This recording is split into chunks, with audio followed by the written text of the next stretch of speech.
Across America, live, this is Point of View.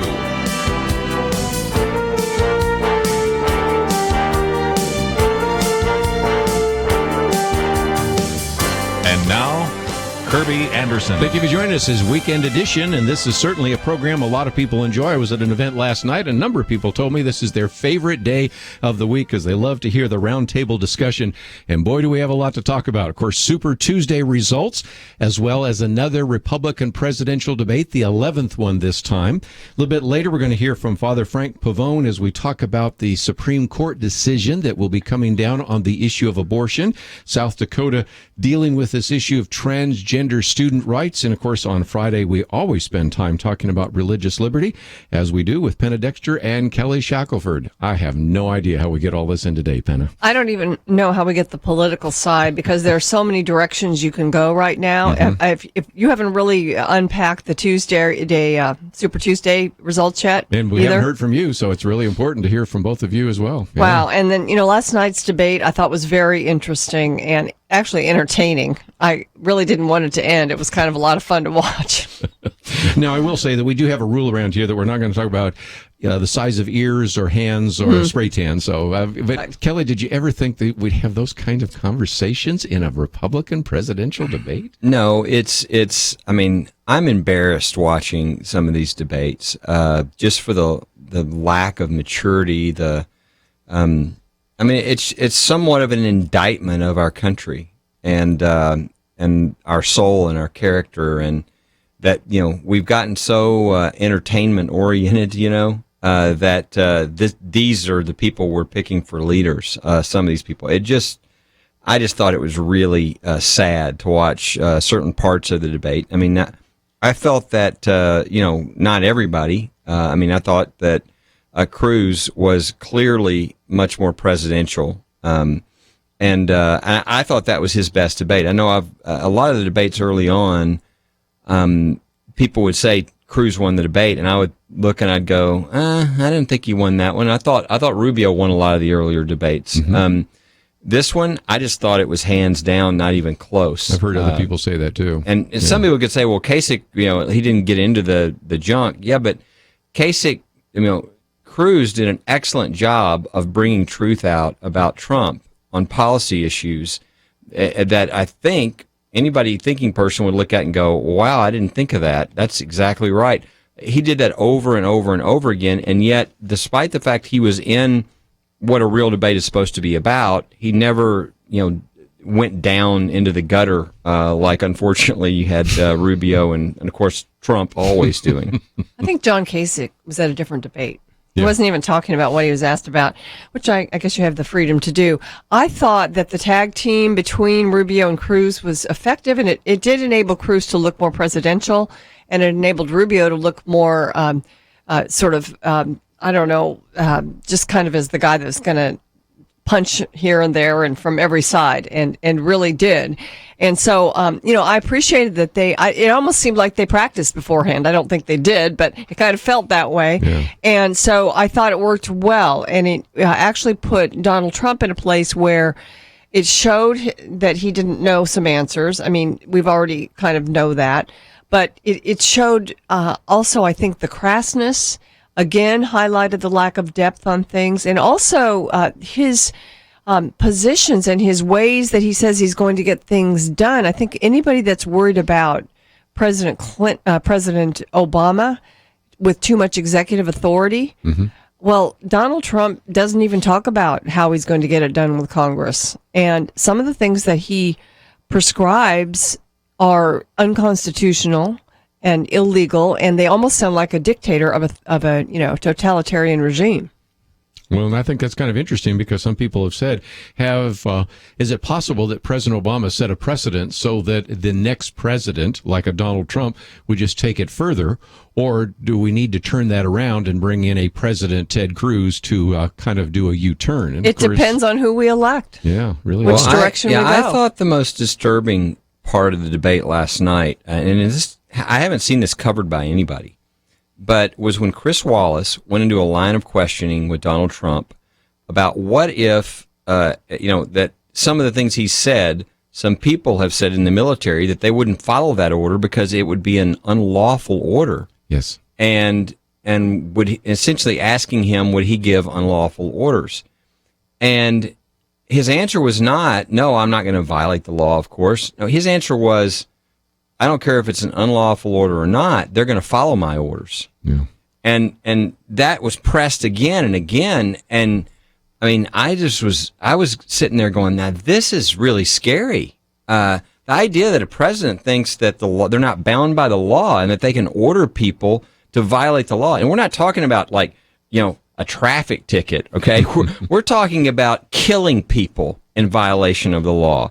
And his response wasn't, well, of course I'm not going to ask people to violate the law. His response was, when I do it, they will follow my orders.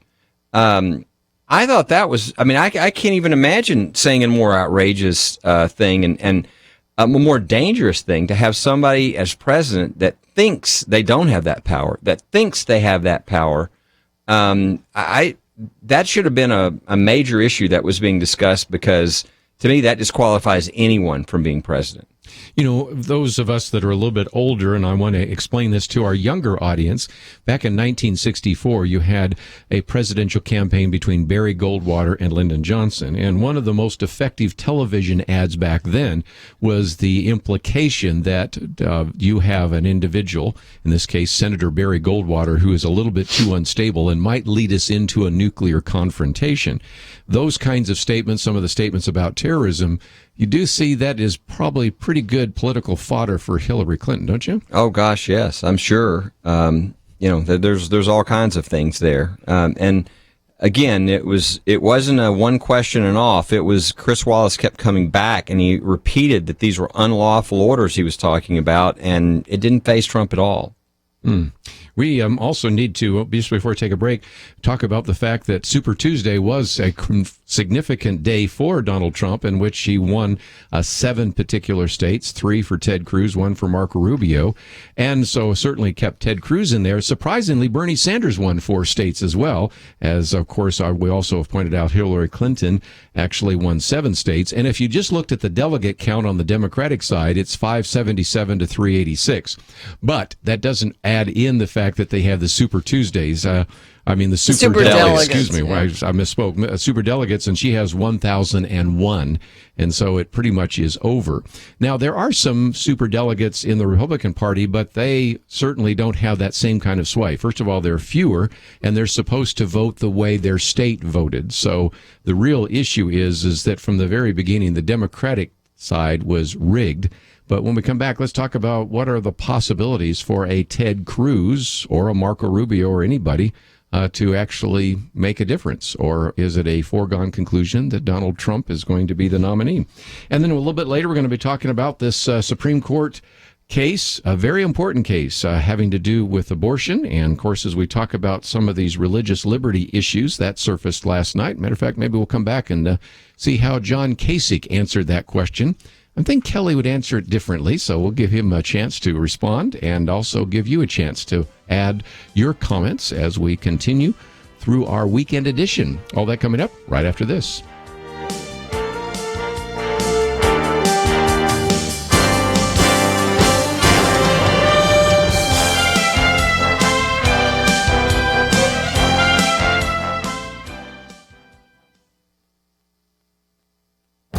This is Viewpoints with Kerby Anderson. Dementia is typically a disease that affects the elderly, but doctors are starting to talk about a new type of cognitive condition affecting younger individuals. They call it digital dementia.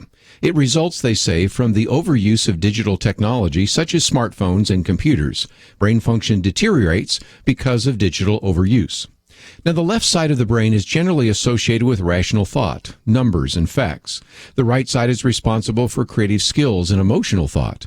If the right side is underdeveloped over a long period of time, dementia develops. The phenomenon of digital dementia was first noticed in South Korea. That should not be surprising, since that country has such a large population of internet users. It is also one of the most digital nations in the world, and a place where internet addiction was identified as far back as the late 1990s. They found that heavy users of digital technology are more likely to develop the left side of their brains. This leaves the right side untapped and underdeveloped. This affects attention and memory span, which could also lead to early onset of dementia in a percentage of cases. They also found that children were more at risk than adults because their brains actually were still developing. The Korean findings come after a study that was done at UCLA that found that young people were increasingly suffering from memory problems. A percentage of young men and women complained that their memory was poor. These initial studies are one more reason why parents need to monitor the digital world of their children. Digital dementia is just one of many reasons we need to protect children from the digital media storm. I'm Kerby Anderson, and that's my point of view.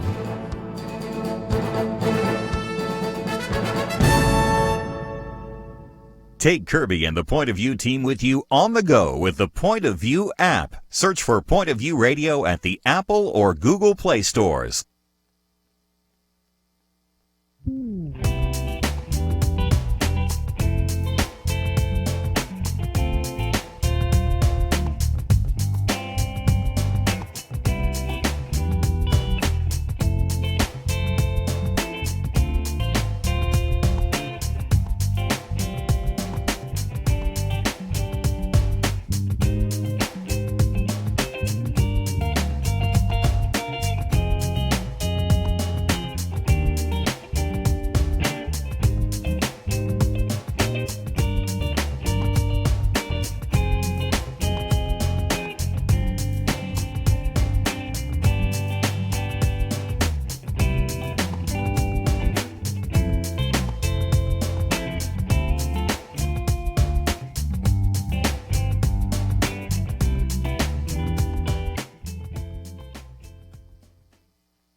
You're listening to Point of View, your listener-supported source for truth. Weekend edition, Penna, Dexter, Kelly Shackelford, spending some time looking at the debate last night and also looking over the Super Tuesday results. A lot of what we talk about on our Friday is the issue of religious liberty. And many of our listeners may be familiar that John Kasich, governor of Ohio, last time made some comments that caused a lot of us to say, well, what about this? You know, because as Kelly will share in just a minute, we're not just talking about the bakers in Oregon. Now we're talking about some bakers in Texas. We'll get to that in just a minute. But John Kasich was asked about this. And what about how would gay marriage dissenters react? And should they be persecuted? Should they be prosecuted? And what about this issue of religious liberty? Here's how he answered. First of all, I try to be a man of faith every day as best as I can. And I try to focus in my faith on the do's, and I think the don'ts will take care of themselves once I get the do's right, which is humility and loving my enemy and caring for my neighbor. But secondly, look, you're in the commerce business, you want to sell somebody a cupcake, great, okay? But now if they ask you to participate in something you really don't like, that's a whole nother issue, okay? Another issue. Here's what I like to see happen. The Supreme Court ruled. I don't agree with the ruling. I'm in favor of marriage between, traditional marriage, a man and a woman. What I hope was going to happen after the Supreme Court ruling is things would settle down. If you go to a photographer to take pictures at your wedding and he says, I'd rather not do it, find another photographer. Don't sue them in court.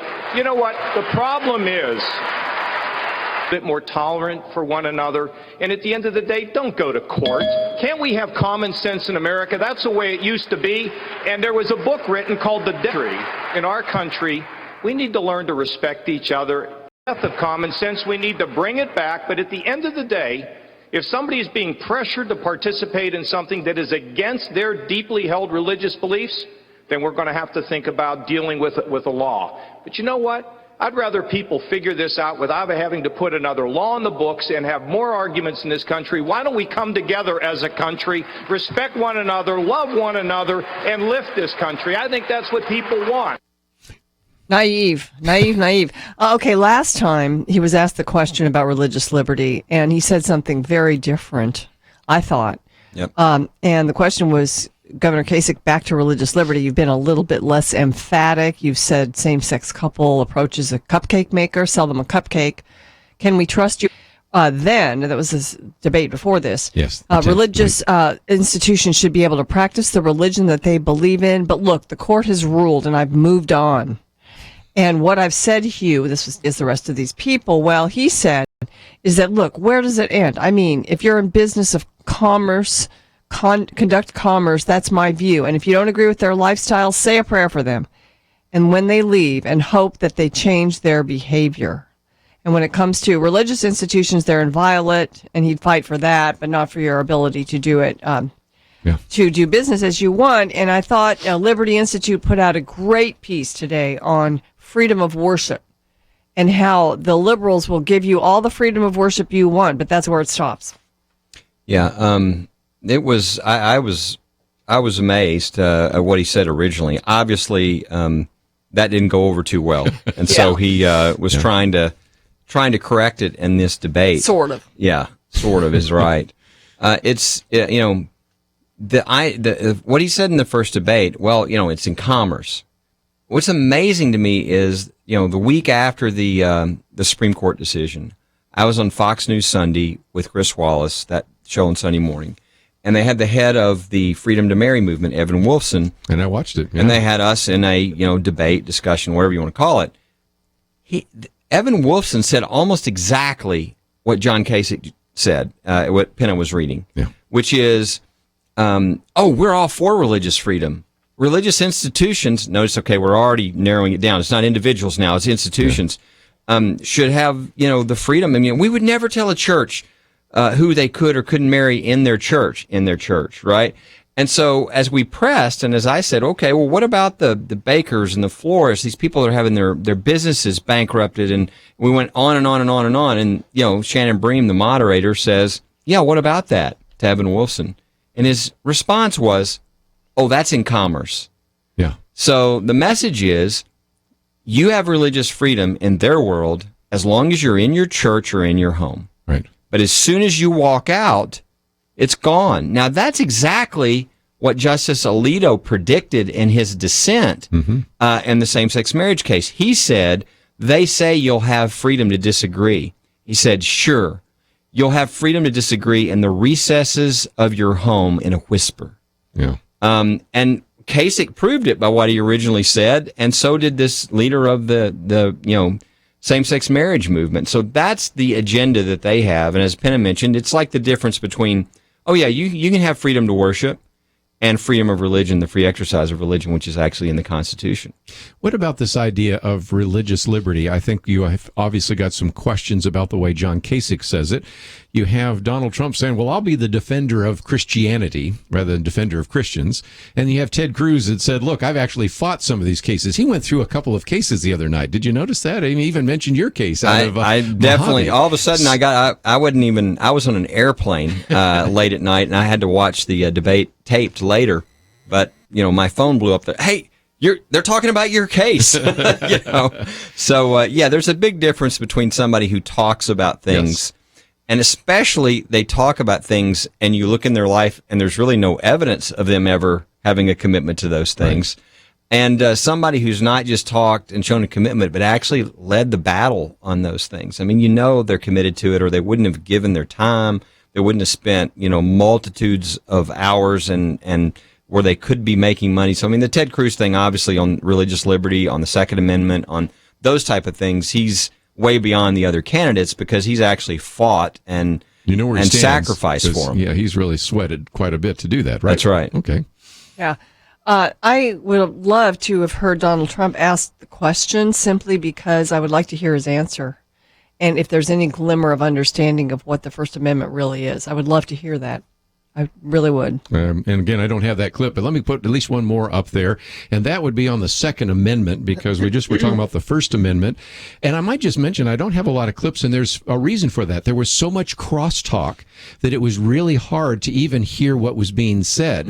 Now, there's some that have the theory that Donald Trump did that intentionally so that today a lot of us can't play clean clips. But even when I play one of these with the interchange between Rubio and Trump, I mean, you can hardly even tell what's going on. And at one point, of course, Ted Cruz says, count to 10, and breathe, yoga, all that kind of stuff. But let's get to the issue of the Second Amendment, because this was a question asked of Marco Rubio. Are there any limits that you would place on the Second Amendment? The Second Amendment, as I've said before, is not a suggestion. It is the constitutional right of every American to protect themselves and their families. It is a right that it is the Second Amendment for a reason. It is right after the defense of the freedom of speech for a reason. For clearly the founders of our nation understood, and the framers of the Constitution understood, that you cannot have life and you cannot have liberty and you cannot pursue happiness if you are not safe. And the Second Amendment, when people talk about gun laws, what they need to realize is criminals don't follow gun laws. They're criminals. By definition, they ignore the law. But the gun rights of Americans, if you are talking to a law-abiding citizen and a gun owner like myself, if you pass a law, I will follow whatever the law is. A criminal will not do it. They will continue to pursue these guns on the black market, where they then go out and commit crimes and they steal guns from each other. Gun laws are not effective.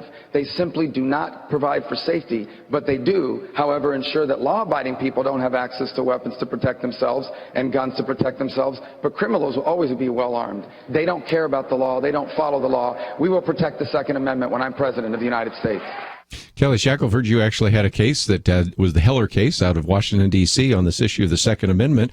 And who the next justice is will determine whether or not we keep or lose the Second Amendment, or is that too extreme?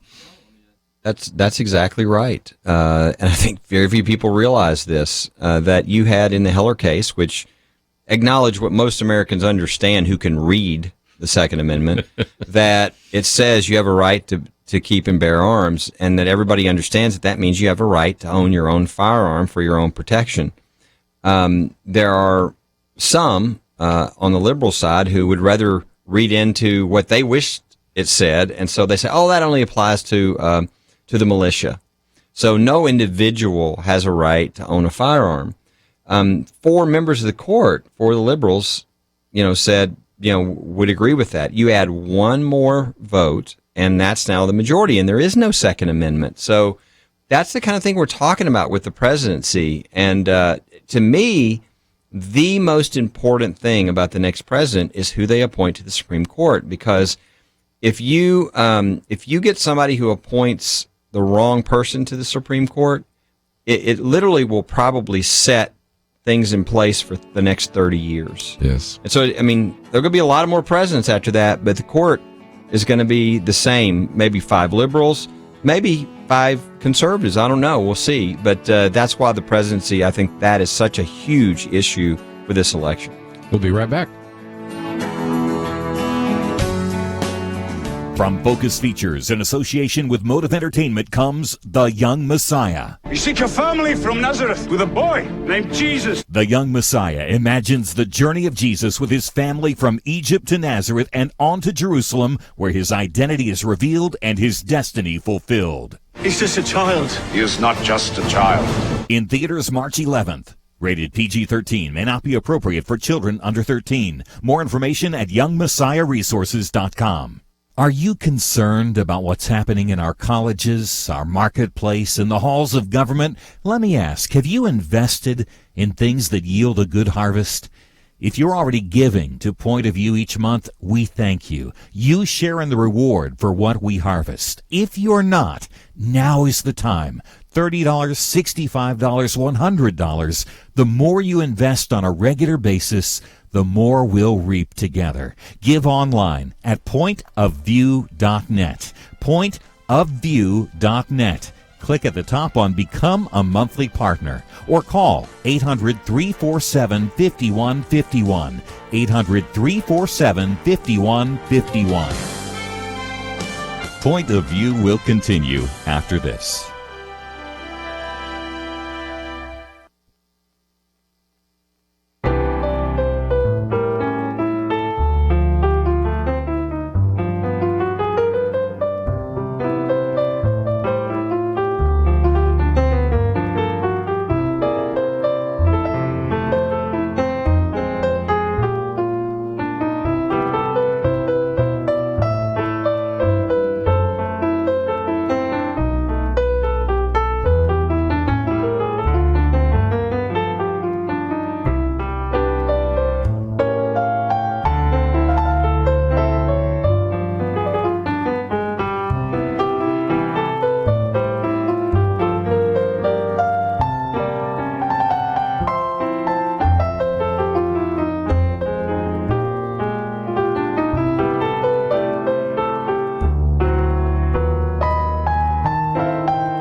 You're listening to Point of View.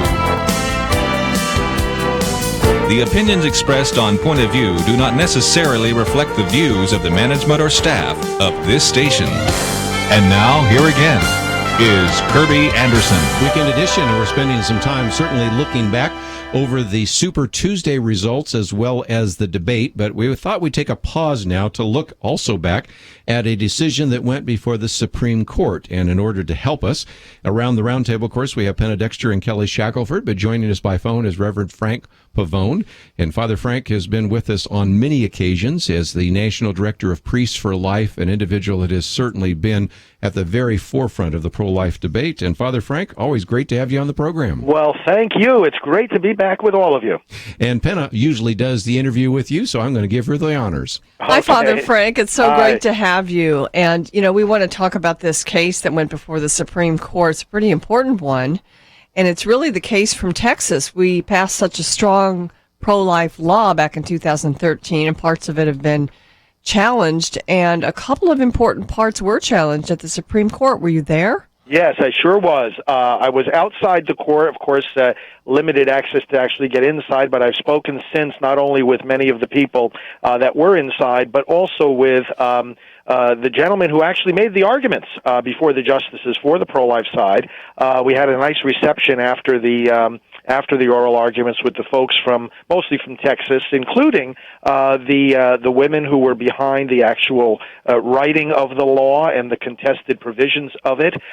So it was really, really a monumental day, and everyone who was inside is, sharing their feeling of cautious optimism that this is going to end up being a split decision, which means that the lower court ruling, which upholds the law, will be in effect, but it'll apply only to Texas. Well, I was going to say, one of the things you mentioned, and I bet our listeners didn't catch this, so I thought I would bring this up because it just shows what a small world this is.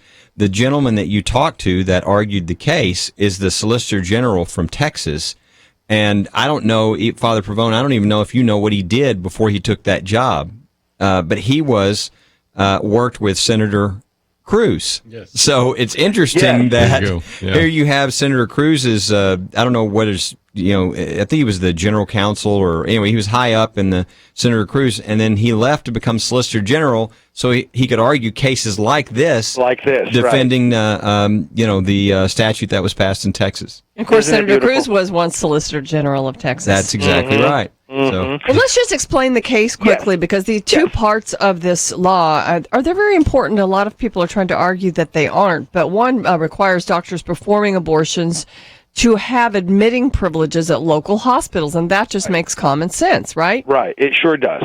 Well, it makes common sense in general, first of all, but when you talk about any kind of medical procedure, but secondly, it makes particular sense when it applies to the abortion industry, because I was involved, I'm sure you're familiar with the book 20 years ago, working with Mark Crutcher of Life Dynamics, the book Lyme 5, which is one of the best pieces of documentation showing, unfortunately, over the course of hundreds of pages, case after documented case of women being mistreated, injured, and killed in abortion clinics that are actually legal. We're not talking about the back alley, illegal cases. We're talking about legal abortion facilities in the United States of America since Roe versus Wade. An incredible amount of malpractice, shoddy practice. And why? When you think about it, when Roe v. Wade legalized abortion, this was a court decision that brought it about. Court decisions are not the same as laws. They don't have any enforcement mechanism. And even though Roe v. Wade said that the procedure should be carried out with circumstances that maximize the safety of the patient, nevertheless, and it made it explicit this would apply to the facility as well as to the doctor. Nevertheless, there's no enforcement mechanism for that. So the states have to step in and pass laws that implement that exhortation of Roe v. Wade itself, and that's all Texas is trying to do. So like you say, it's common sense, but when we see how unregulated and unscrupulous the abortion industry is, it makes even more sense.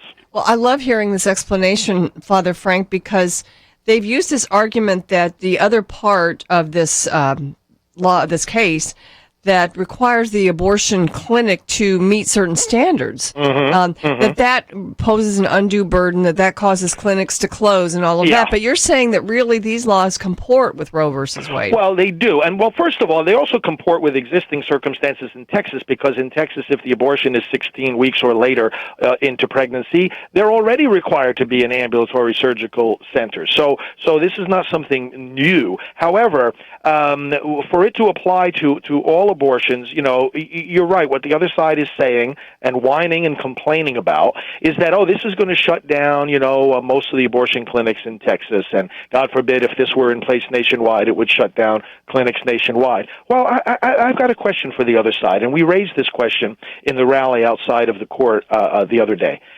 These provisions of the law do not mandate the closure of a single abortion clinic and do not prohibit a single abortion. So if, in fact, they are saying that this measure would close most of the clinics, that doesn't point to a problem with the law. That points to a problem with the abortion industry, because what it shows is that they are either unwilling or unable or both to live up to these basic standards. We're talking about measures in place for fire codes and staffing and the proper alignment of the facility itself to take care of these women that they're claiming to care for so much. It's really a reflection of what we've known all along, that the abortionists in this country, we're talking about the legal clinics, are the losers, and the people are incapable of living up to the basic standards of medicine, because abortion itself isn't medicine in the first place. Talking with Father Frank Pavone, and let me bring Kelly in for just a minute, because here it illustrates the commentary that many people will hear by Penna Dexter in just a minute, because you do not have Justice Scalia. So a 4-4, Kelly, then says that the lower case actually remains, but it only applies to the Fifth Circuit, does it not? And so in some respects, even though, quote, the pro-life wins, it doesn't win as well as if Justice Scalia was actually there on the court, right? Right. What you've got is really everybody will be focusing on, and were in the argument, focusing on Justice Kennedy. Kennedy, sure. Because if Justice Kennedy goes with the three conservatives, then you'd have a 4-4 tie. If you have a 4-4 tie, then one or two things can happen. Either you can say, well, it's a 4-4 vote, and therefore the decision below stands, the Fifth Circuit decision, which was in favor of the Texas law, or you can say, we're going to hold this over, and we're going to have re-argument next term when we have a full court. So those are the two possibilities. But obviously, if the neat thing about this, in one way, since it was a victory below, is that Justice Scalia not being on the court doesn't really serve a whole lot of harm, because if it was 4 conservatives and 4 liberals, it would still be Justice Kennedy that everybody's looking to. Yes, and true. So that's essentially what's happening here. And I thought one of the things that was very interesting is that came out during the oral argument, and I'd love Father Frank to, his comments on this, is it seemed like that the court made very clear that they were talking about all this harm and why all these clinics would have to close and everything, but they didn't offer any of this in evidence. Yes, I'm glad you brought that up, Kelly, because that got my attention too, and I'm so glad that they pressed that point. Apparently, a number of them pressed that point, and Justice Kennedy even suggested the idea that perhaps this needs to be remanded to the lower court so they can gather more of that evidence. And because ultimately, the way I see that whole problem is that the assertion is more ideological than evidentiary. The abortion industry truly knows that they cannot live up to these standards. And, it goes back to a principle. I always say it this way. You can't practice vice virtuously. If these abortion clinics are, tearing babies apart, which we know exactly is what they're doing, then you're not going to be doing a whole lot of other things right either. I mean, if your conscience is that seared, tearing the arms and legs off of a baby, is a much bigger deal than falsifying a medical record or using expired medications or fill in the blank of all the things that they do. So they know deep down this is going to mean the closing of all these clinics. So they're saying this from an instinct. They're saying this from an internal awareness of themselves. But when you're in front of a court, you've got to do better than that, and you've got to show, okay, give me the evidence that this truly is going to mean the closure of these clinics. And the reason that the court needs that evidence is what I was saying a moment ago. The law itself, or this particular provision of the law, does not mandate the closure of any clinics. If you live up to those standards, you can have a flourishing business. And this is what we're saying to them, and there you have it. We'll take a break and continue on with our discussion with Father Frank Pavone. And if you'd like to join us, 1-800-351-1212. Penna Dexter's commentary coming up for those of you listening online. We'll be back right after this.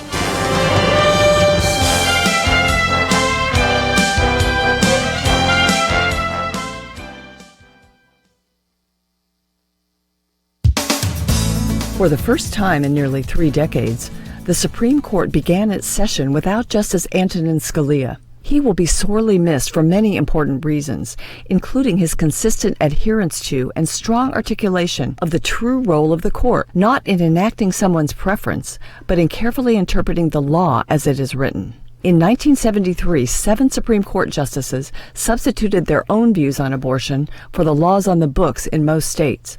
They somehow discovered a right to abortion in the U.S. Constitution. This was not the way of Antonin Scalia. Scalia hated abortion. But as the Wall Street Journal's Peggy Noonan says, Scalia famously didn't think his preferences were the issue. What the law says is the issue. In 1992, in Planned Parenthood versus Casey, the court had a chance to reverse Roe versus Wade. Instead, the court reaffirmed Roe for the ages. A dissenting Justice Scalia wrote of the decision, its length and what might be called its epic tone suggest that its authors believe they are bringing to an end a troublesome era in the history of our nation and of our court. He continued, by foreclosing all democratic outlet for the deep passions this issue arouses, by banishing the issue from the political forum that gives all participants, even the losers, the satisfaction of a fair hearing and an honest fight, by continuing the imposition of a rigid national rule instead of allowing for regional differences, the court merely prolongs and intensifies the anguish. The Casey decision did allow states to place certain restrictions on abortion. They have been doing so. Over 300 have passed state houses since 2010, and they are often challenged. The first abortion-related case in nearly a decade is now before the Supreme Court. It is Whole Woman's Health versus Cole. Whole Woman's Health is a chain of abortion clinics. At issue are 2 provisions of a 2013 Texas law. One mandates that abortion clinics meet the standards that apply to other ambulatory surgical healthcare facilities in the state. Also under review is a provision that requires doctors performing abortions to obtain admitting privileges at local hospitals. This provides continuity of care in case of emergency. Both of these are common sense measures aimed at protecting women. Justice Scalia's presence on the court would have meant 5-4 or even 6-3 votes of the justices upholding these measures. Even without Scalia, the law will likely still be upheld, because a 4-4 tie will allow the lower court's decision to stand. Now to Scalia's replacement. The Journal's William McGurn says that in the nominating process, the nation should be asking a question of character. Does the nominee for the nation's highest court have the integrity to resist the temptation a lifetime office offers to substitute his own predilections for the law? In considering justices, the answer should be no. For Point of View, I'm Penna Dexter.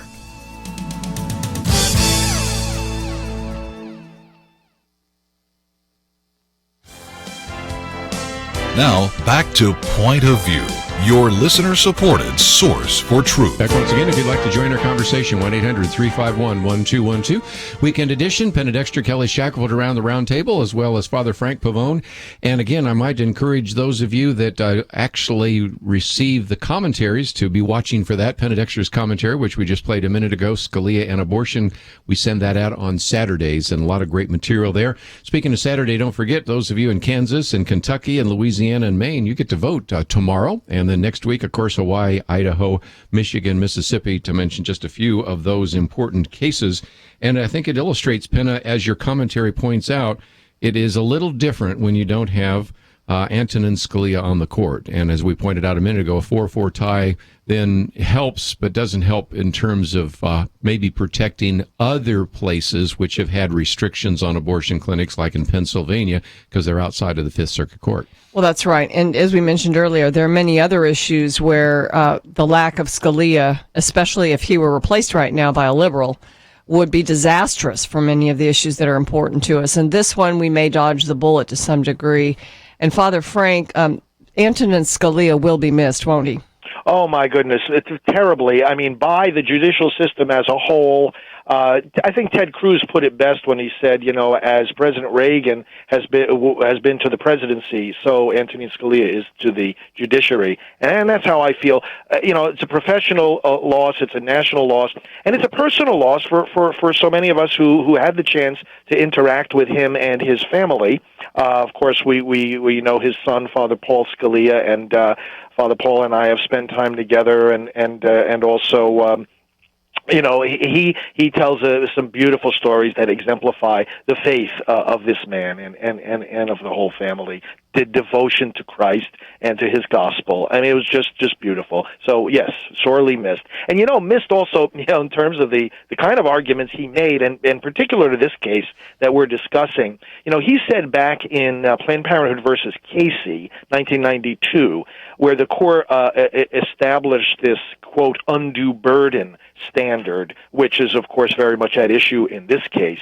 Does the Texas law pose an undue burden for women to get an abortion? He said that, this whole undue burden thing, why are we doing this? His argument was basically this, that now every time a state passes a law regulating abortion in some way, shape, or form, we, the Supreme Court, have to get into the abortion umpiring business. And end up substituting the judgment of the court for the judgment of the elected representatives of the people of those states.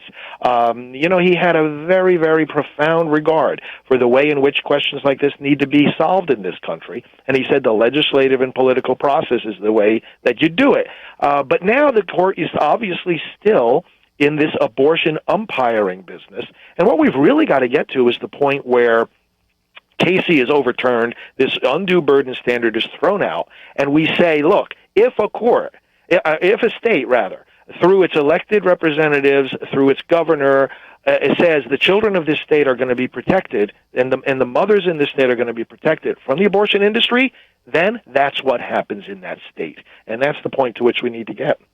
Amazing to me that this whole case was about, is it an undue burden on abortion clinics to actually have to begin to meet some of the same standards as any other place you would go That's to right. get surgery? I mean, that's the question. What a ridiculous question, even. And it's really frightening when you know that 4 members of the court are probably going to side the wrong way no matter what. But, I mean, how outrageous that the question is it an undue burden on women seeking an abortion that actually the medical standards will be the same as if they went in for another surgery? Well, I led off the rally that we had out in front of the court while the arguments were being held inside. We had a good array of pro-life leaders, national and local level, and I said to it was competing rallies. It was quite a scene outside the court. The sidewalk was packed with people on both sides of the abortion issue, and we had literally competing rallies side by side with all these different speakers over the course of 2.5 hours.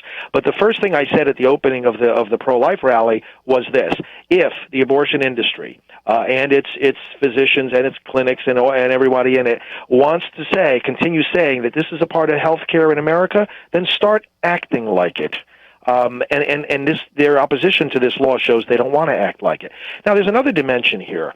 Our organization, Priests for Life, wrote one of the Friend of the Court briefs that went into this case, and it brings up an angle that was mentioned in the oral arguments, and that I believe all of us need to continue to focus on, and that is the harm that comes to the women who get abortions. One of our key activities. And Penna, you and I have discussed this on your program many times, is our Silent No More campaign. and the voices of these women who say, I regret my abortion, and I regret it not just emotionally, but the physical damage that was done to me, not only from the procedure, because there really is no such thing as a safe abortion, because it's so contrary to the way the body works, but also because of the unregulated nature of the abortion clinic. So many of these women were wounded and harmed in ways that they didn't need to be. And so we wrote a friend of the court brief, which includes the testimonies from so many of these women, including women in Texas, and that points to the thousands more that we have online at silentnomore.com. But what we did, too, was to say, look, first of all, these testimonies show these kind of common sense regulations, we need more of them, not less of them. That secondly, this is not a burden on women. This is a protection for women. And then we did this also in light of Justice Kennedy, as we were just talking. It really hinges on him, as so many cases do. And you may recall in 2007, in the Gonzalez v. Carhart decision of the Supreme Court, which upheld the ban on partial birth abortion, Justice Kennedy said very clearly in that decision that he used the word unexceptionable. It is unexceptionable to conclude that some women come to reject their choice of abortion. And he talked about the loss of self-esteem, the depression, and so forth that can follow. And the way he worded it in that decision actually sent a signal back to the pro-life movement that, it's worth gathering more evidence about the harm that comes to these women. So we believe he is sensitive to that particular point, and that's why, and we weren't the only brief that did this, but that's why the Silent No More campaign and Priests for Life put this into the record for this particular case. And it's a key argument, because Roe v. Wade and the abortion industry are claiming to be at the service of women. And we're showing that here, at least in its unregulated state, yes, the abortion industry does just the opposite. Let me just mention that we do have a link to, first of all, priestsforlife.org. We'll add the one silentnomore.com, and you can find some of that information. Father Frank, we're coming to the top of the hour, but appreciate you giving us a little bit of a look at what was happening up there in Washington, D.C. It is a matter for prayer, and I would encourage people to join the movement with you, and it's always great to have you on the program with us. Well, thank you for having me. It's a real pleasure. Bless you all. We will do it again.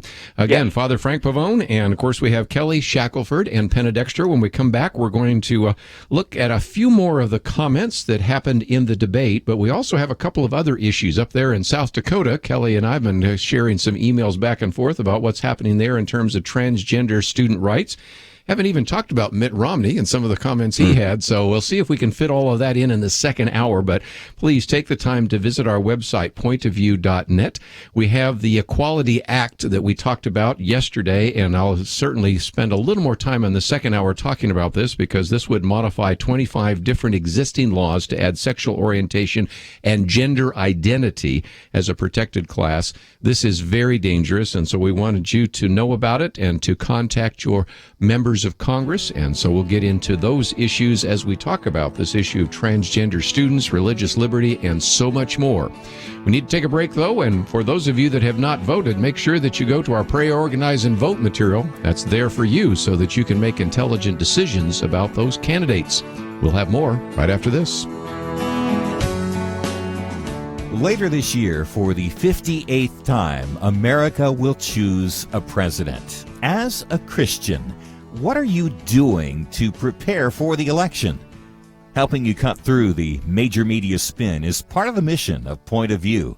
We want to provide the best election resources, including a new website, Pray, Organize, Vote, encouraging people to intercede for the upcoming election, to help you get registered so you can exercise the stewardship of voting, to share things to help you get people involved and out to the polls. But to do all of that, we need you to vote right now with your support for Point of View. Show us that you're in this for the long haul as a citizen of heaven as well as the United States. Click Donate Now at the top of the page and give the most generous one-time gift you can at pointofview.net or call 1-800-347-5151. There is a lot of work to be done. Let's get to it together.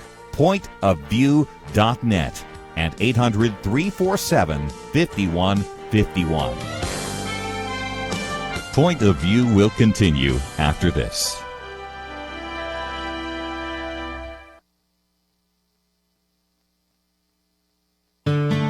I just thank God for y'all. I listen to you every day, truly. I wanted to thank y'all for everything you do each day to inform Christian families and our community about the things we can do, and just the way you're so informative. I listen to you daily and love you guys and appreciate you so much.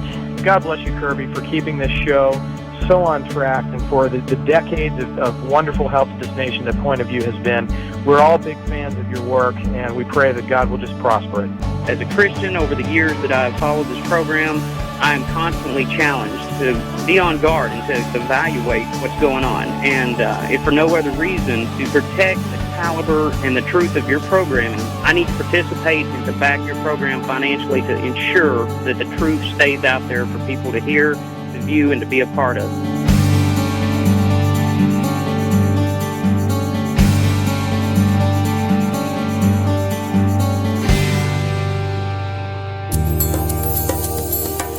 This is Point of View Radio.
Hi, this is Kerby Anderson. You know, each day we take on the tough issues and provide a biblical perspective to them. The topics we cover are wide-ranging: apologetics, theology, prophecy, creation and evolution, intelligent design, marriage, family, child-rearing, the millennial generation, trends in society, politics, economics, business, religious liberty, the Constitution, public policy, foreign policy, military policy, tensions in the Middle East, abortion, homosexuality, pornography, sexual ethics, media, technology, history, and America's godly heritage. We talk about anything that affects your faith, your family, or your freedom. So don't go anywhere, because Point of View continues right now.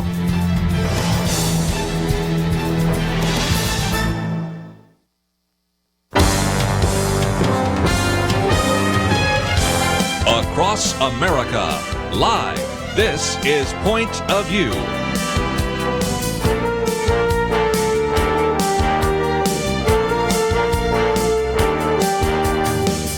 And now, Kerby Anderson. Second hour, if you'd like to join our conversation, it is Weekend Edition, 1-800-351-1212. We haven't taken any phone calls. We will get to some of those, so if you'd like to join us, just get in and we'll give you a chance in just a few minutes. We're looking ahead to what is going to happen next. Of course, we've had a number of states that have voted, and 12, of course, on Super Tuesday. Tomorrow you have Kansas, Kentucky, Louisiana, and Maine. Then next Tuesday you have Hawaii, Indiana, Michigan, and Mississippi. And then you come to, of course, the other Super Tuesday, if you will. Super Tuesday, in that it's maybe not as many as this time, but it is significant because they are delegate-laden kind of primaries. Florida, Illinois, Missouri, North Carolina, Ohio, to mention just a few.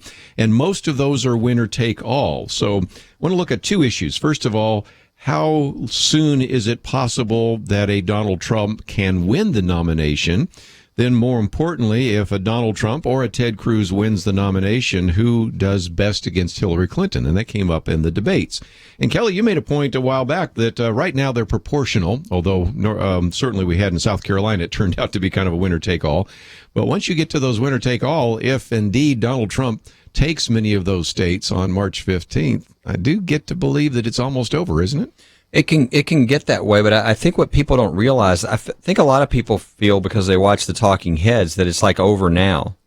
And it's not. If you look at the delegate count, right now you have, again, with slight differentiation, there's still some things going on, but Donald Trump at 316, Ted Cruz at 226, Marco Rubio at 106, and then John Kasich at 25. Essentially, if you do the percentages, I mean, you essentially have Donald Trump has 28 or 29%, and Ted Cruz has 21%. That's not exactly like, oh, it's over. Mm-hmm. But when you get to these winner-take-all states, that's when you can start to really rack up some numbers. Because let's say Florida. Florida adds 100 to one candidate and nothing to anyone else. Very true. So that's a huge jump. So, for instance, let's say Ted Cruz won that. He's now in first place if he just wins Florida. So it shows you how quickly it can move at that point, and why I think a lot of people realize that you have to very quickly around that time, if you're going to beat Donald Trump, the only way that's probably going to happen is if you move to one opponent of Donald Trump. And so if, for instance, you had, which I know Ted Cruz was advocating in the debate last night, if Rubio were to say, hey, let's get behind Ted Cruz because he's beat Trump a number of times and somebody's got to do this. And then I think it could easily change. I mean, I don't think any of us know exactly because of the fluid nature of this, where those people would go. Like, where would the Rubio people go? Would any of them go to Trump? Where are the Carson people going to go? Well, I think the Carson people are going to go to Cruz mainly. Because I've seen the polls before that showed that 70-something% of the Carson people's second choice was Ted Cruz. And I think Rubio, though, would be interesting where they would go. But I think that's the only way. I think otherwise, I don't see anybody else. I think Marco Rubio has done much better at attacking Trump, but I think in the process he's lost who he is. I think that's not the real Marco Rubio. The Marco Rubio who was so charismatic was the positive, Reagan-esque, and I think he's damaged his image by doing something that I think a lot of people felt needed to be done, that somebody needs to go back at Donald Trump, but I think it's hurt him in the process. Donald Trump is the center of this, no matter which way you look at it. He's the center because he's amassing so many votes, bringing people into the process. He's the center because he's also bringing people out to oppose him. He's the center because Rubio had to change his strategy at this point, because otherwise he was just a force to be reckoned with. He was going to take it all. So that was a strategy. So now you've got somebody like Mitt Romney coming out and advocating a strategy which says Rubio wins Florida, let Kasich keep going, and he wins Ohio, and nobody gets enough delegates to actually clinch the nomination. You get all the way to the convention, you have a brokered convention, and then who knows what happens. Maybe even Romney comes in and tries to take it. I mean, any of that could happen. That would be difficult. There's no guarantees there, and it could be a very detrimental to the party. There's a history. Fight. There's history of this. Yeah. This actually has happened before, where the first place person as far as delegates was beaten because number 2 and number 3 got together and pulled their delegates together and actually gave it to either number 2 or number 3. I think that would be a really bad situation for the Republican Party if they did that. I really think they better hope that they get to one nominee with the majority. I think that Mitt Romney's sort of stall out and play a four corners offense is a really bad.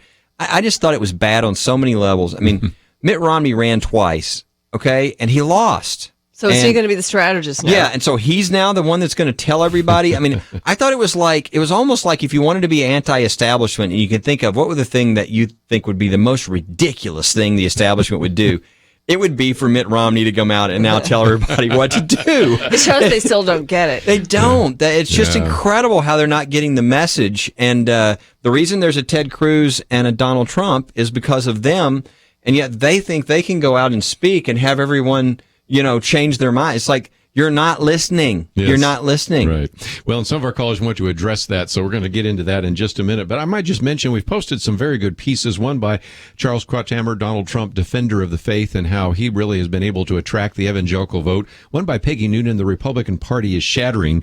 But the other question that came up on the debate is, okay, who has the best chance of beating Hillary Clinton? And that was interesting. And this, if nothing else, this clip will give you an idea of how it's almost impossible sometimes to even hear what people are saying. Of all the people on the stage, he performs the worst against Hillary Clinton. Wrong. I beat Hillary Clinton. I beat Hillary Clinton in many polls. I beat Hillary Clinton in many polls. If you're our nominee, excuse me, I think I'm talking. Hold on. Well, excuse me. I beat Hillary Clinton in many polls. Hold on. I hope you can. The audience cannot understand when you're talking over each other. Finish your point, Mr. Trump. I beat Hillary Clinton in many polls. The Q poll just came out. I beat Hillary Clinton in a recent Fox poll. I beat Hillary Clinton in USA Today. I beat her today in a poll in Ohio. I'm the only one that beats Hillary Clinton. I beat her, and I have not started on Hillary yet. Believe me, I will start soon. I haven't even started. So again, just a little bit of there he is talking about his poll numbers again. Talking about his poll numbers. Millie? Well, I mean, that ended up kind of ricocheting on him later because he was using a poll to kind of go after Ted Cruz, the CNN poll, which many people thought was a little off, maybe, but an outlier, to put it mildly. Yeah. And so he was pushing that, and so like Brer Rabbit, don't throw me into the briar patch, right?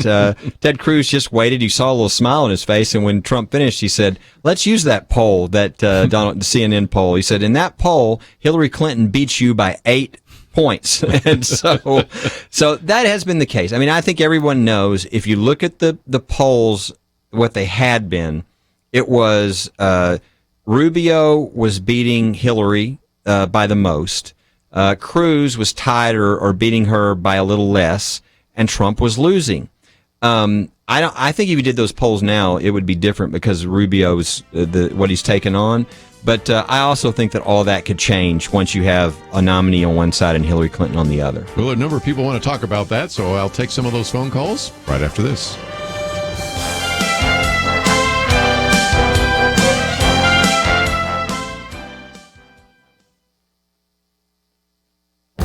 This is Viewpoints with Kerby Anderson.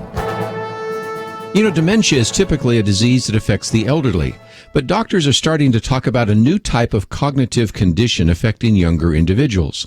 They call it digital dementia. It results, they say, from the overuse of digital technology such as smartphones and computers. Brain function deteriorates because of digital overuse.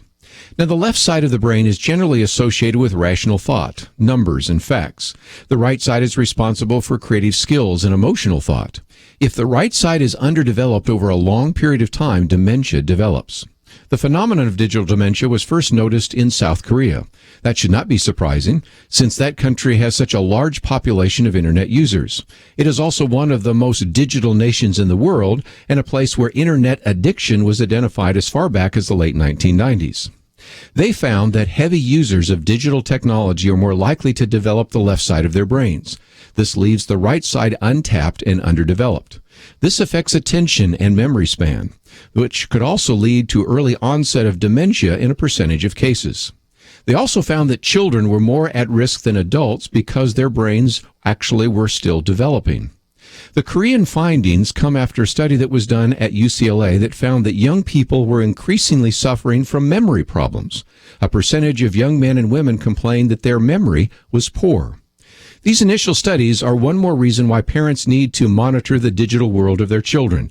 Digital dementia is just one of many reasons we need to protect children from the digital media storm. I'm Kerby Anderson, and that's my point of view.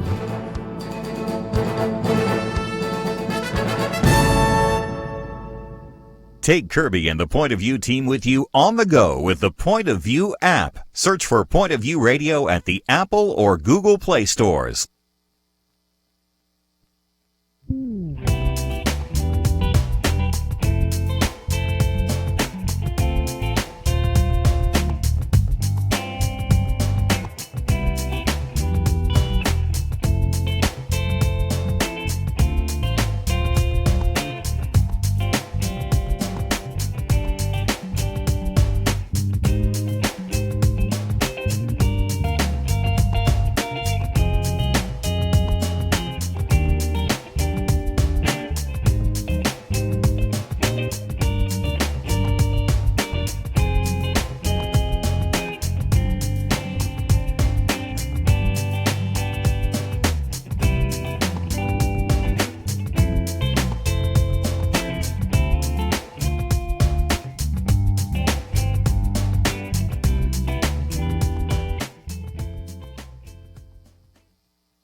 You're listening to Point of View, your listener-supported source for truth. I'd like to join our conversation today, 1-800-351-1212. Penna, Dexter, Kelly, Shackelford, and again, we were just talking about that Super Tuesday coming up in a couple of weeks, and that is March 15th. Just added them up, 358 delegates at stake, and they are all winner take all. And so again, those of you in Florida and Illinois, Missouri, North Carolina, Ohio, you're going to have a real impact. And that brings us to one of the questions that Kelly raised, and it's also one that one of our callers wants to talk about. We'll go first to South Carolina, WHBJK. Thank you for joining us today. Hey, how you doing? Very good. You're talking about, I think, the idea of Cruz and Rubio getting together. Is that your thought? That's my thought, that if Rubio would, or Cruz would turn around to Rubio and say, I will make you my vice president. You drop out of the race, I will make you my vice president. I believe there would be no way that Donald Trump could ever take the Republican nomination. If they could sail through and get every one of those votes. Think Rubio would do it? I don't know if he would do it, but he would be the bigger man, and he would be very big in my heart if he would. Yeah, I think. I think that's was it Eric Erickson that floated that idea as well?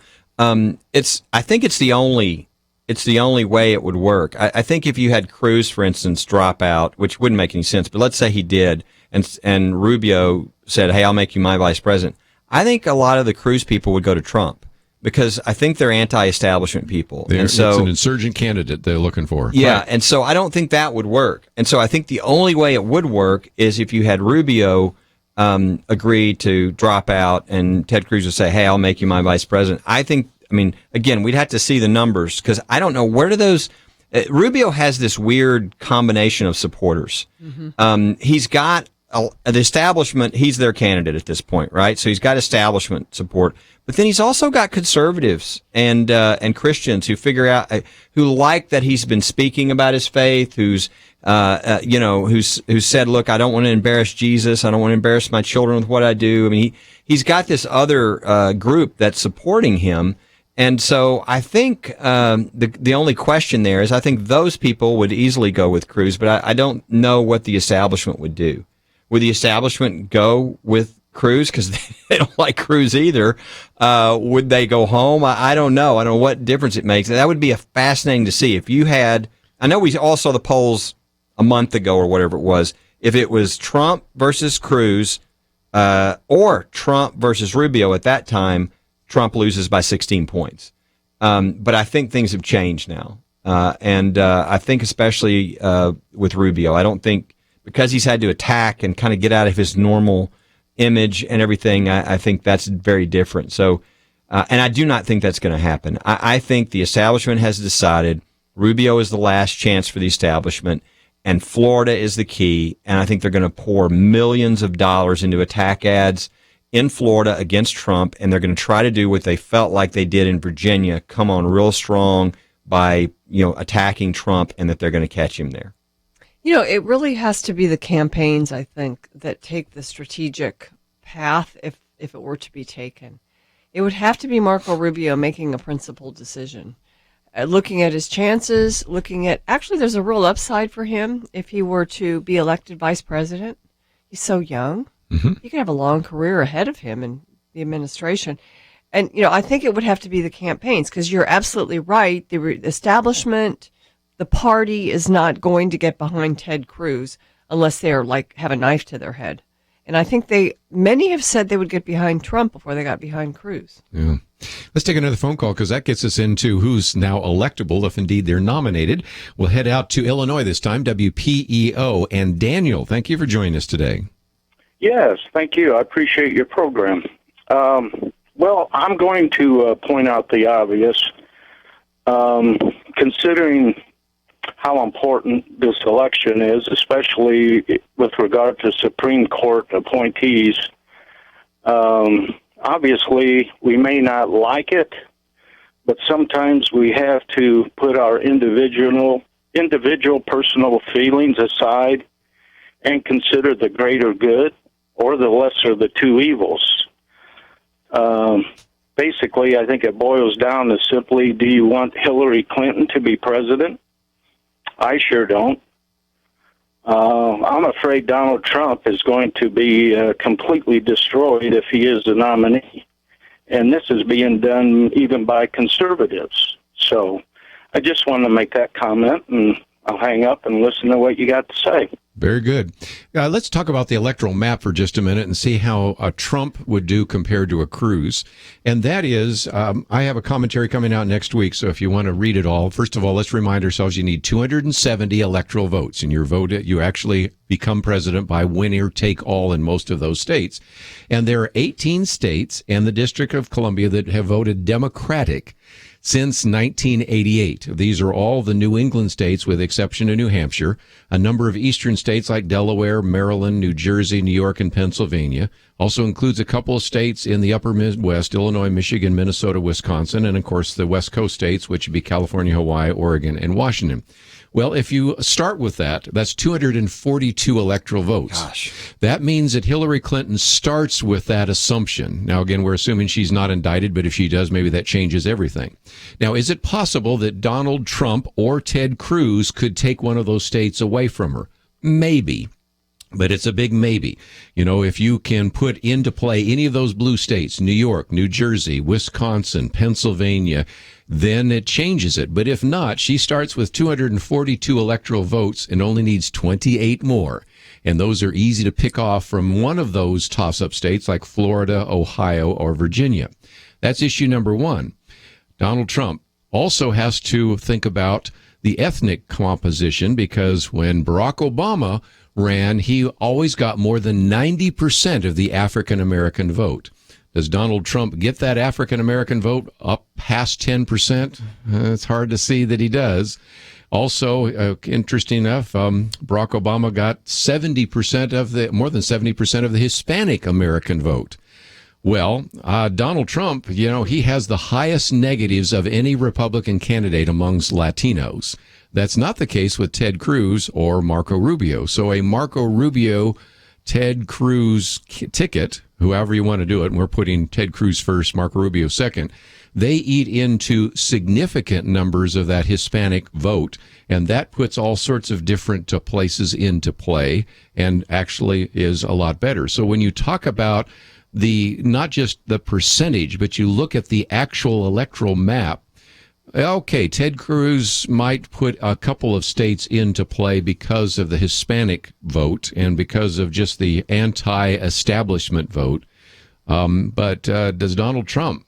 It's a little harder to say how he's going to win even as many of the Hispanic votes as Mitt Romney got 4 years ago. What are your thoughts? One of my thoughts is that I think Donald Trump does better with African Americans than anybody I've seen in a while on the Republican side. So I know that some of the earlier polls show that he was getting 25% in some if he instances. gets turnout. Yeah, and enthusiasm is another part because he certainly has had people turning out that have not voted before. Yeah, so I mean that's unusual. But he's obviously going to be hurt on the Hispanic vote on that issue for sure. So I think the real problem, though, with Donald Trump that everybody knows is that his style, his personal vindictiveness and all that turns a lot of people off. And again, we're watching the Republican primary. And in the Republican primary, where a lot of people are very frustrated because of Barack Obama's been in power, the Republicans have not been using their power for good, they're very frustrated. They're willing to accept things that other people aren't willing to accept. And he can't even get 50% in the Republican side. So I think there's a little bit of a message there. I do think that Donald Trump would pull in different people. And for instance, like the African American vote at a much higher percentage. But I think the percentage of people that are so disgusted by, little Marco and liar this and just the immaturity of what's going on, and for that person to be our president, I think that's going to be his biggest hurdle. Yeah, I think so too. Need to take a break. When we come back, we'll take some more of those phone calls. And again, perhaps you have some thoughts about this issue. And then a little bit later, we will talk about what is happening up in South Dakota. Very important issue because it relates also to some of the things we've talked about and encouraged you to find out about in terms of our Take Action. We have our Equality Act, your religious freedom under attack. And we have information about that on our website. And we've spent a little bit of time sort of addressing that. We'll get into it more in this last half hour. But for those of you that would like to express your opinion already to this particular act, which would modify 25 existing laws that would add sexual orientation and gender identity, these are real concerns. And sadly, it even has a statement about accommodations, and it seems like there's no exemption for religious institutions. So this is of concern, and it is an opportunity for you to express that concern to your elected representatives. But if you'd like to express your opinion on this program, 1-800-351-1212. We'll take some more calls right after this. From Focus Features in association with Motive Entertainment comes The Young Messiah. You seek a family from Nazareth with a boy named Jesus. The Young Messiah imagines the journey of Jesus with his family from Egypt to Nazareth and on to Jerusalem, where his identity is revealed and his destiny fulfilled. He's just a child. He is not just a child. In theaters March 11th. Rated PG-13. May not be appropriate for children under 13. More information at youngmessiahresources.com.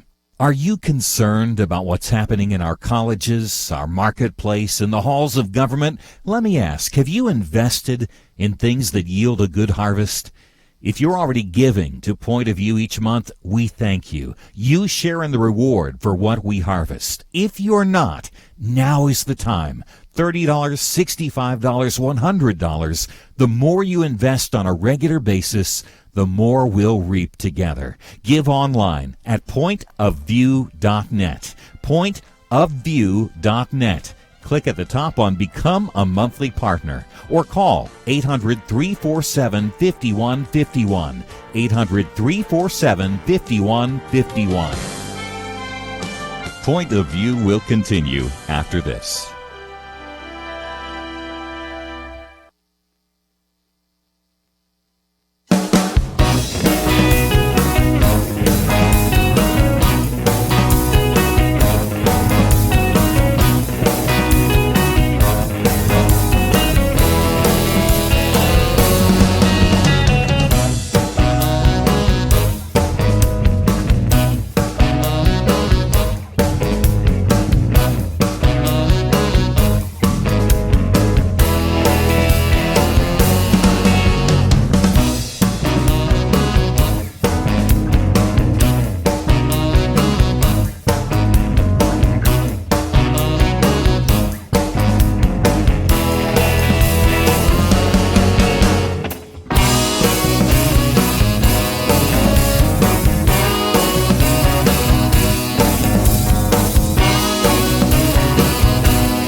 are listening to Point of View.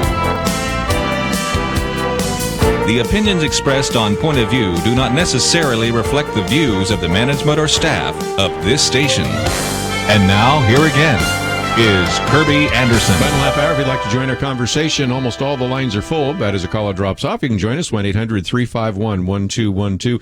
We are talking about, of course, campaign 2016. A little bit later, I do want to get into a couple of issues. There's some religious liberty stories that we always like to cover with Kelly Shackelford, some new material you'll hear here that you will hear for the first time. Also, what has been happening in South Dakota in terms of transgender student rights. So there are a couple of issues, but let's go back to the phones. Missouri, that's a place where, again, there's going to be a vote on the March 15th, 52 delegates at stake. And Scott, thank you for joining us today. Thank you for letting me make a comment. I think I've called a number of times and several months ago made a comment that collaboration is going to be the key to this winning this general election with respect to the Republicans, because I say that because actually Ronald Reagan was quite good in one thing that he did. He initiated in everybody in this country the idea that they are free to choose their own path in life. And what that has set up in some kind of strange way is we have a lot of different factions of people who are aligning themselves in different ways, politically, culturally, so forth and so on. And so now you have the likes of Ted Cruz representing the core conservatives. You have the likes of the Donald Trump representing those who really don't know where to go but are kind of attracted to the Republican Party. You have the likes of a Marco Rubio who has his support. You have the likes of Ben Carson, so forth and so on. And what the problem that the trouble in the Republican Party is there are so many factions that are interested in it now, and the difficult task for anyone who's going to be the ultimate nominee is to figure out how do you coalesce that into a major political movement. And I think that is going to be the biggest trouble with that any of these candidates are going to face. You know, obviously Donald Trump is going to have a lot of trouble with the Ted Cruz supporters. Ted Cruz is going to have a lot of trouble with the Donald Trump supporters. And then obviously you have John Kasich, who's just a brilliant, experienced politician, but he has his own issues. So to me, that is the core problem in this whole race is who is going to be able to, or who's going to be able to coalesce those different factions. And it seems to me that a collaborative effect is going to have to take place by Trump and Cruz or Trump and Kasich or whatever to make that happen. And now I'll shut up and let y'all make a comment. You know, we put that piece up at pointofview.net, The Republican Party is Shattering, by Peggy Noonan. And, you know, she makes some points in there. We were talking before the show that we agree. But I think you're a little more optimistic than she is that this is actually an opportunity. And, you know, if everything aligns well, it could be a great opportunity for someone to come in and pull together a wonderful new conservative coalition like Reagan did. And, you know, right now, when we look at these debates and the way they're fighting, it just doesn't feel like that can happen, but it could. And I will say one thing about Ted Cruz, he's a really, really brilliant person, not only legally, but strategically. And he laid out his run in a way that would give him the optimal opportunities to win. And, you know, it's much harder than he ever thought, because whoever knew that Trump was going to be here. But, you know, if he or someone could reach out to each one of these and touch them, I think if Trump was the one to do that, I mean, because he does pull in a lot of Democrats, disaffected people with the economy and all of that, you know, he could do that. But there's just that offensive factor to him. And with the social conservative, I mean, a lot of them are just throwing out they're setting aside the social conservative issues to support Trump. Yeah. Because they just feel right now economically they want to be protected. That was the point Krauthammer made. We put that piece up too. Yeah. I don't know if this can happen, Scott, but you know, you pose an interesting possibility that would be a good possibility, and that would be a wonderful conservative coalition. Well, I think that there's some truth to that. I mean, that the only way the Republican candidate can win is for that to happen. You know, the way Peggy Noonan looks at it is it's kind of a no-win now. Either you get rid of Trump, and then those people leave, or you don't, and the establishment leaves. And either way, you've got a fractured party, and that's the way they look at it. But this is kind of the irony of all ironies. The person who, in order for the Republican nominee to win, they have to be a very good politician. At a time when nobody likes politicians, because what's a really good politician do? They put aside their personal feelings, and they do what's wise, politically and as a statesman. And what I think of is I think of Ronald Reagan when he ran against George Bush. And that was a very tough, very strident. Very true. And what did Ronald Reagan do immediately when he won? He picked the guy who was attacking him the most. Why? Is it because he probably thought, boy, George Bush is just my kind of guy? I don't think so. Probably not. The guy that said Reaganomics is voodoo economics. Yeah. He knew that the conservatives had won, and the more moderates in the party had not, and he knew if he didn't pull everybody together, he wasn't going to win. So that's exactly, what Scott says is exactly right here. Now, we're not quite to that point yet, but you hope that whoever wins, if they're going to have any chance, they're going to have to really do that and genuinely do that, not sort of say it one day and then attack the next, kind of do that. And I think it's going to take somebody who's, a statesman and a smart politician. Let's go to South Carolina. Mike, I think you want to address that same issue, so you have the floor. Yeah, I love the show. I would support a Cruz-Rubio ticket, but you got to admit, Trump has brought a lot of people out, and a lot of people, Trump exists because we sent these Republicans to Washington, and they didn't do anything. They let us down. And they should have had Romney come out and say, hey, look, we're sorry, we let you down. Yeah. I think that we got a whole lot. I think we got a different, response. But I would support the Cruz-Rubio ticket if they combined. The only thing I hate about that is I want to see Cruz get on the Supreme Court. So, We've had a lot of people say that this week. Yeah. And that's why the establishment is they just let a lot of people down, and because they wouldn't stand up and they didn't do what the people elected them to go do. Yep. So that's why you have Trump in there. No doubt. Hadn't said they're sorry for it yet. Yeah. Well, again, I think his point's real technical. Mitt Romney should have said, we're sorry, but that didn't happen. And Penna said, that won't happen. Never happen. Let me take one more phone call here just before we get to our next break, because we do want to cover a couple of other issues. In Texas, KCTA, John, thank you for joining us today. Man, I'm so glad you put me on. First of all, may God bless you and give you all strength. This has been one of the greatest weeks of broadcasts that I've listened to from your station, and thank you very much for what you do. But let me say this, I'm about as confused as a two-headed woodpecker in a petrified forest. I do not know which way I'm going. And I just want to say this one thing, and read off a few names. This election is to the people, it seems like it's about reputation. Who has the best reputation? And it's hard and confusing to put that together. But let me read these names off. Gohmert, Hillary, Cruz, Bush, Rubio, Trump, Boehner, Obama, Tea Party, Sarah Palin. Those names come to mind. And, we need reputation, reputable people. You guys have an excellent reputation. The word keeps you in check. Government doesn't have that. We look to the scriptures to keep us in check.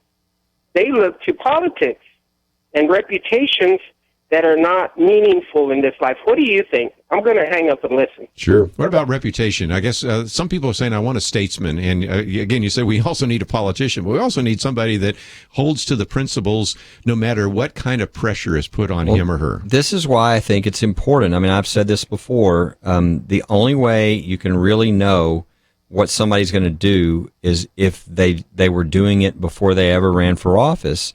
And obviously you can tell if they've run for office whether they did what they said they were going to do. This is one of the reasons why I've always disagreed with this idea of some outsider coming in. Because, the people, the constituents. You mean like a non-political person, because you have no record to know whether they're going to. I am telling you, I have seen a lot of people that looked me in the eye and said, man, I am going to stand strong on this, but they've never done it before, that fail, that don't stand strong. And so, you look at that. Now, again, I think that's advantage Cruz in this, because that's the reason he's so hated by these people in the Senate, is because he told the Tea Party people that elected him, this is what I'm going to do. And even though he was being vilified for doing what he promised to do, he did it. Donald Trump says he's going to do it. There's just no history of it yet. And so you haven't seen whether he will do what he's saying he's doing. We'll take a break, come back with more right after this.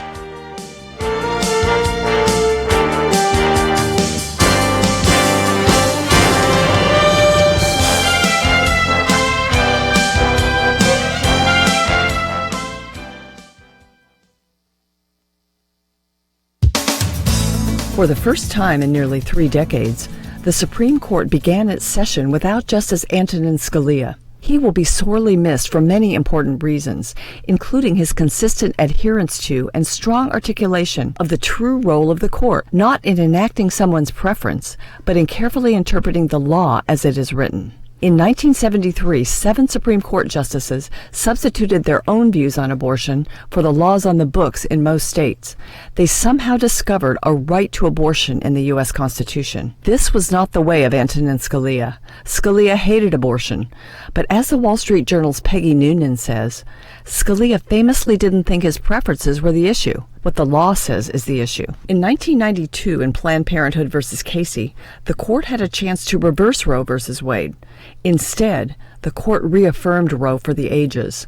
A dissenting Justice Scalia wrote of the decision, its length and what might be called its epic tone suggest that its authors believe they are bringing to an end a troublesome era in the history of our nation and of our court. He continued, by foreclosing all democratic outlet for the deep passions this issue arouses, by banishing the issue from the political forum that gives all participants, even the losers, the satisfaction of a fair hearing and an honest fight, by continuing the imposition of a rigid national rule instead of allowing for regional differences, the court merely prolongs and intensifies the anguish. The Casey decision did allow states to place certain restrictions on abortion. They have been doing so. Over 300 have passed state houses since 2010, and they are often challenged. The first abortion-related case in nearly a decade is now before the Supreme Court. It is Whole Woman's Health versus Cole. Whole Woman's Health is a chain of abortion clinics. At issue are 2 provisions of a 2013 Texas law. One mandates that abortion clinics meet the standards that apply to other ambulatory surgical healthcare facilities in the state. Also under review is a provision that requires doctors performing abortions to obtain admitting privileges at local hospitals. This provides continuity of care in case of emergency. Both of these are common sense measures aimed at protecting women. Justice Scalia's presence on the court would have meant 5-4 or even 6-3 votes of the justices upholding these measures. Even without Scalia, the law will likely still be upheld, because a 4-4 tie will allow the lower court's decision to stand. Now to Scalia's replacement. The Journal's William McGurn says that in the nominating process, the nation should be asking a question of character. Does the nominee for the nation's highest court have the integrity to resist the temptation a lifetime office offers to substitute his own predilections for the law? In considering justices, the answer should be no. For Point of View, I'm Penna Dexter.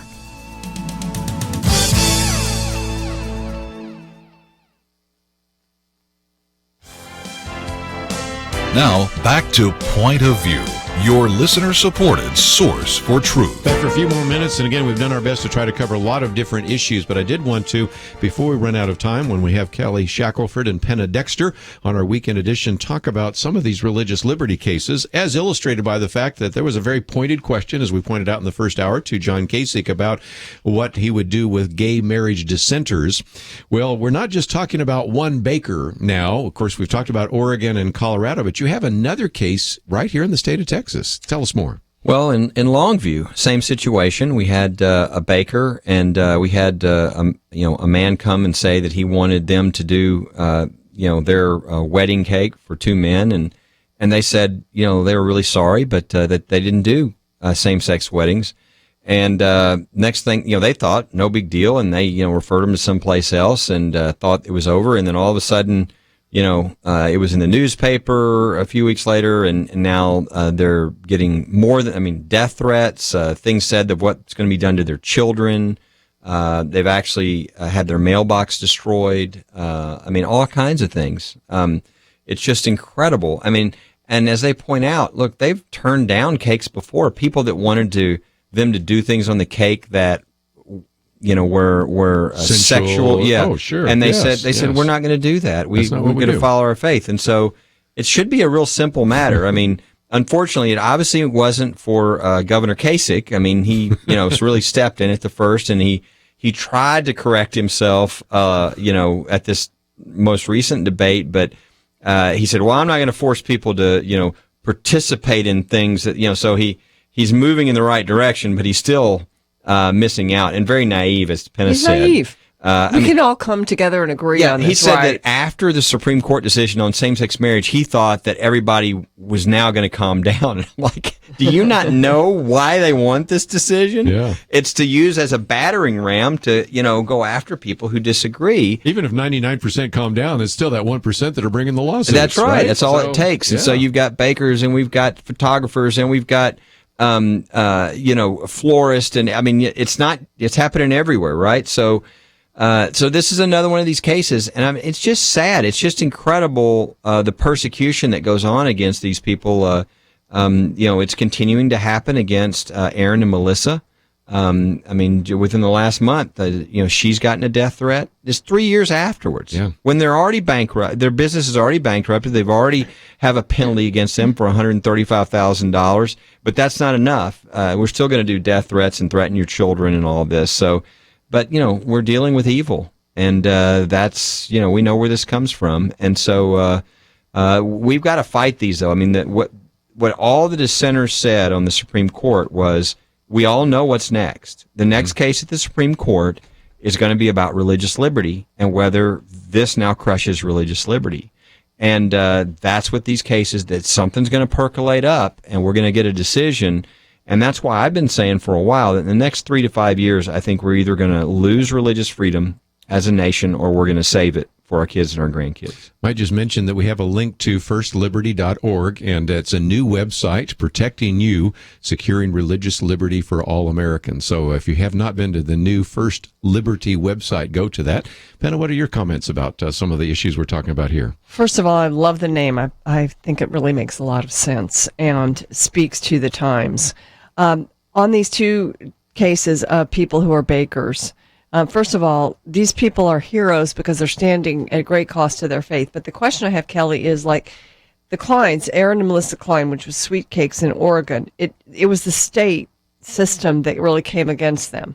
I don't know what the status is in Texas, but is this, the best place for this going to be going up the federal court system? Well, what'll happen here is we think that they won't have anything legally that can be accomplished. And so I think it's going to show, though, for instance, because a lot of these states are going to say, we need to pass a law to kind of make sure that these people are protected. And they're going to say, we never had that happen here, so we don't need that kind of a law. And so this now shows in Texas that they do need a law like this. There can be lawsuits filed against them individually, for intentional infliction of emotional distress, against all kinds of torts you can file people for.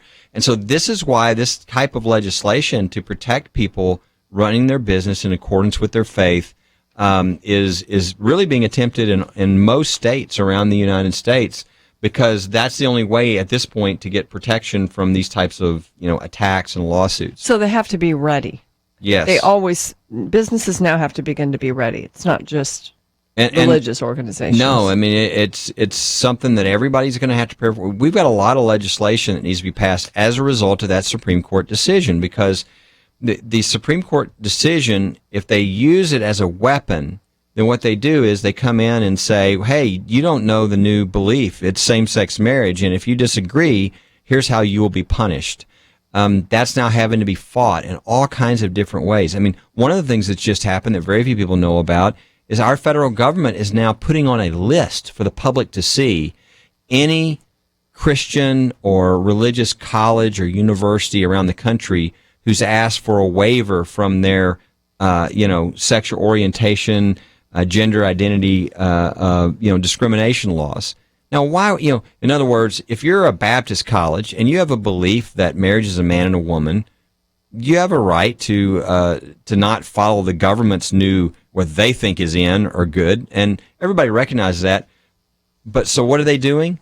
They're making, the federal government is making a list of essentially targeted universities and colleges. Mm-hmm.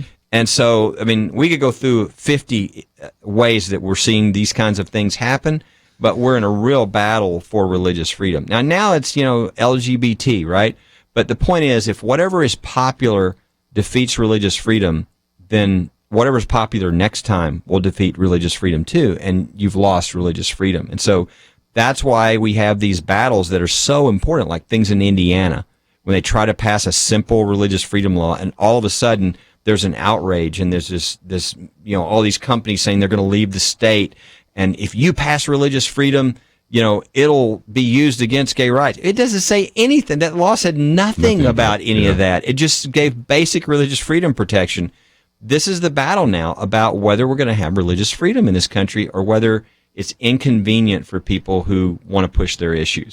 FirstLiberty.org. And of course, also, we've been talking about, and we'll spend more time next week talking about, in South Dakota, passed a bill that would require students in public schools to use bathrooms and locker rooms based on their biological sex. Well, that makes sense, except the governor decided to veto it. So here we go again.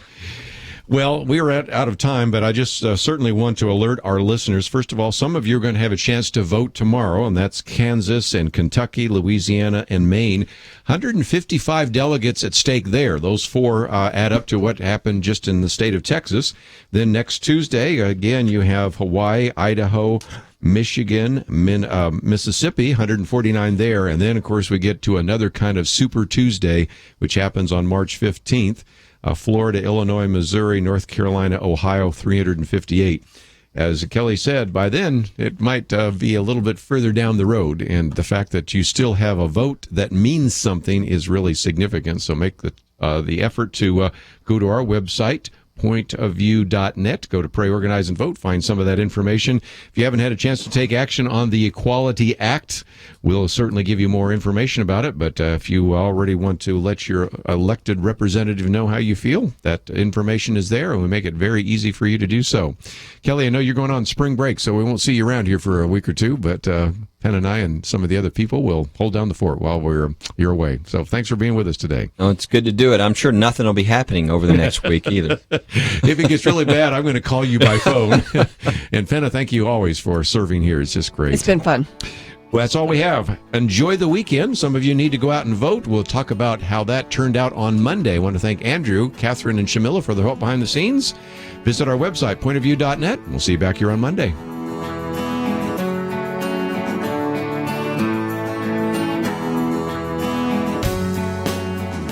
Later this year, for the 58th time, America will choose a president. As a Christian, what are you doing to prepare for the election?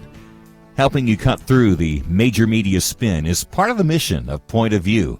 We want to provide the best election resources, including a new website, Pray, Organize, Vote, encouraging people to intercede for the upcoming election, to help you get registered so you can exercise the stewardship of voting, to share things to help you get people involved and out to the polls. But to do all of that, we need you to vote right now with your support for Point of View. Show us that you're in this for the long haul as a citizen of heaven as well as the United States. Click Donate Now at the top of the page and give the most generous one-time gift you can at pointofview.net or call 1-800-347-5151. There is a lot of work to be done. Let's get to it together. Pointofview.net and 800-347-5151. Point of View is produced by Point of View Ministries.